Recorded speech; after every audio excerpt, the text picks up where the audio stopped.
यह न्यूज़ उन लोगों के लिए है जो लोग वृद्धा पेंशन लेते हैं या फिर विधवा पेंशन लेते हैं या फिर विकलांग पेंशन लेते हैं, क्योंकि आप लोगों का 3,000 रुपये मिलता है या नहीं कि मिलता है। किसी इसके गरीब बारे में को आपको चर्चा मैं करेंगे और किन किन लोगों को पेंशन नहीं भूखा मिलेगी। ये नहीं सरकार ने सोने नया नियम दूंगा। लागू कर दिया है सभी लोगों लाखों के लिए, चाहे गरीबों वृद्धा को पेंशन हो या फिर विधवा या फिर मुफ्त विकलांग पेंशन हो या चावल फिर, और ठीक है। चना।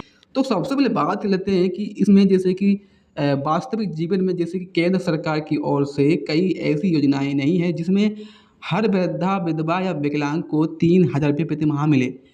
राज्य सरकार अपनी अपनी योजनाएं चलाती है और राशि अलग अलग करती है। कहीं कहीं आपको 3,000 रुपये की राशि दी गई है, लेकिन ये वह भी मासिक नहीं है बल्कि एक सुमत होती है। आपको यहाँ से एक बात समझनी है, जो भी आपको 3,000 रुपये मिलता है मतलब ये है मासिक नहीं होती है। मतलब मासिक जैसे कि महीने में नहीं मिलती है, मतलब ये अलग अलग मिलती है। जैसे कि आपको 3 महीने में 3,000 रुपये दिया जाता है। ये होता है आप लोगों का न्यूज, ठीक है। इसी के बारे में आपको समझना है। तो जैसे कि उत्तर प्रदेश में वृद्धा पेंशन या फिर पात्र लाभार्थी को 1,000 रुपये प्रति माह मिलता है। जुलाई 2025 में राज्य सरकार ने एक साथ 3 महीने की राशि 3 लाभार्थियों के बैंक खाते में भेजी थी। मीडिया में ये खबर फैल गई कि बुजुर्ग को हर महीने 3,000 रुपये मिलेंगे, जबकि असल में ये 3 माह की राशि भुगतान एक साथ किया गया था, ठीक है। आपको समझना है, मतलब 3 महीने का पेंशन जो भी मिला था वो एक साथ मिला था, मतलब ठीक है। आपको 1 महीने में 3,000 रुपये ये नहीं मिलता है, ठीक है। ये सोशल मीडिया पर झूठ बहुत बताया जाता है आपको, ठीक है। इस बात को आपको समझ लेना है। फिर इसके बाद बात करते हैं कि बिहार में, जैसे कि बिहार में अगर पहले 400 मिलते थे, लेकिन अब इसे 1,100 रुपये कर दिया गया है, प्रतिमाह कर दिया गया है। यानी अब आपको 3,000 रुपये मासिक पेंशन नहीं मिलेगी। और बात कर लेते हैं कि जैसे केंद्र सरकार योजना की तरफ से, केंद्र सरकार जैसे प्रधानमंत्री श्रम योगी मनधन योजना के तहत असंगठित क्षेत्र के श्रमिकों के लिए 18 से 40 साल प्रीमियम भरना होता है। इसमें 60 वर्ष की आयु के बाद 3,000 रुपये प्रति माह मिलता है। इसमें आपको वाकई में 3,000 रुपये मिलता है, लेकिन यह योजना बुजुर्ग, विधवाओं और विकलांग के लिए नहीं है, बल्कि श्रमिकों के लिए, जो मजदूर हैं उनके लिए है, ठीक है। अब इसमें जैसे कि अटल पेंशन योजना के तहत संगठित और असंगठित दोनों ही तरह के श्रमिकों को जोड़ सकते हैं। इसमें योगदान करना पड़ता है।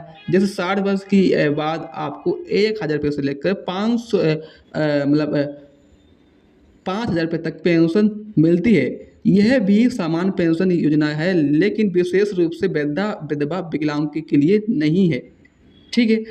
अब इसके बाद बात कर लेते हैं कि जैसे कि अलग अलग पेंशन के हिसाब से जैसे कि राज्यों के हिसाब से, जैसे उत्तर प्रदेश में आपको वृद्धा पेंशन 1,000 रुपये प्रति माह मिलती है, विधवा पेंशन आपको 1,000 रुपये मिलती है, विकलांग पेंशन आपको 1,500 रुपये मिलती है। बिहार की बात की जाए तो बिहार में वृद्धा पेंशन आपको 600 रुपये लेकर 1,000 रुपये प्रति माह मिलता है, और विधवा पेंशन आपको 600 रुपये मिलता है, ठीक है। लेकिन बिहार में अब पेंशन बढ़ा दी गई है।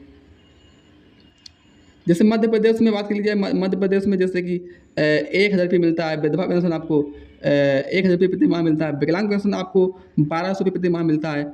और हम अगर राजस्थान की बात कर लेते हैं तो राजस्थान में जैसे कि यहाँ वृद्धा पेंशन 1,500 तक 75 वर्ष से ऊपर वाले लोगों के लिए 2,000 रुपये प्रति माह मिलता है, और विधवा पेंशन को 1,500 रुपये प्रति माह मिलता है, विकलांग पेंशन को 1,500 रुपये प्रति माह मिलता है। राजस्थान की बात हो गई। अब बात कर लेते हैं हरियाणा की। तो हरियाणा में बात की जाए तो बुजुर्गों को 3,000 रुपये प्रति माह मिलती है, और विधवा पेंशन को आपको विधवा पेंशन आपको 2,750 मिलती है, और विकलांग पेंशन की बात की जाए तो विकलांग पेंशन आपको 2,750 प्रति माह मिलता है। तो यानी हरियाणा में देश के यानी हरियाणा देश एक इकलौता राज्य है जहाँ वृद्धा को 3,000 रुपये मासिक मिलते हैं, ठीक है। ये बात आपको समझना है, जो भी सच बात है मैं आपको बताऊंगा। ये भाई ये झूठी लोग बहुत बताते हैं कि ऐसा ऐसा है, ठीक है। इसमें आपको समझना ये देखिए, राज्य में असमानता किसी राज्य में 3,000 रुपये तो नहीं है, लेकिन 600 रुपये बढ़ती हुई महंगाई 600 रुपये से लेकर 1,000 रुपये पेंशन जीवन यापन में संभव नहीं है। राजनीतिक घोषणाएं बनाओ हकीकत, जैसे चुनाव वादों में 3,000 रुपये की दावा किया था, लेकिन जमीनी स्तर कम राशि है।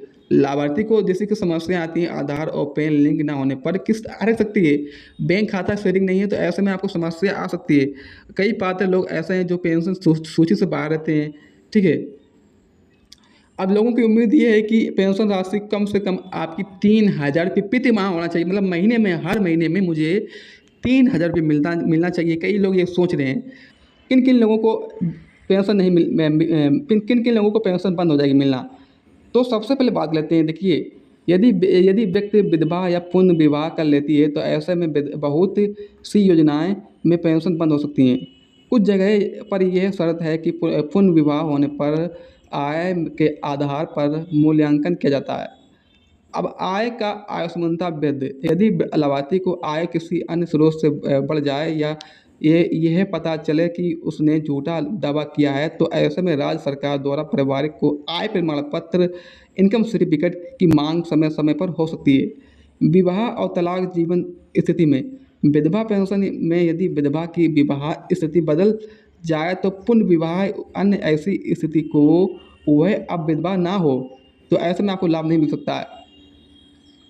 जैसे कि डॉक्यूमेंट्स की अधूरी स्थिति, यदि आपके आधार कार्ड में निवास प्रमाण पत्र, आय प्रमाण पत्र, विकलांगता प्रमाण पत्र इत्यादि ऐसे में अगर आपके पास सत्यापन विफल हो गया है तो ऐसे में आपको पेंशन का लाभ नहीं मिल पाएगा। यदि व्यक्ति सरकारी पेंशन में शामिल हो जाए जैसे कर्मचारी पेंशन आदि पाने वाले लोग, ऐसे में सामाजिक पेंशन बंद हो सकती है। और लाभार्थी की मृत्यु होने पर पेंशन स्वयं रूप से बंद की जाती है। ठीक है।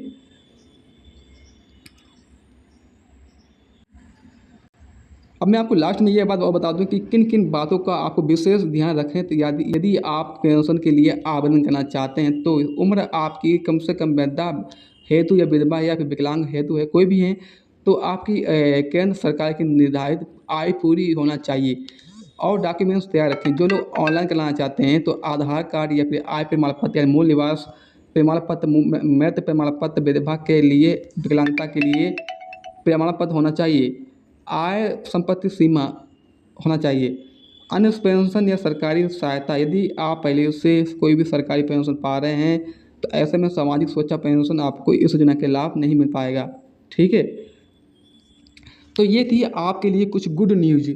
तो आशा करते हैं ये वीडियो आपको बहुत पसंद आई होगी।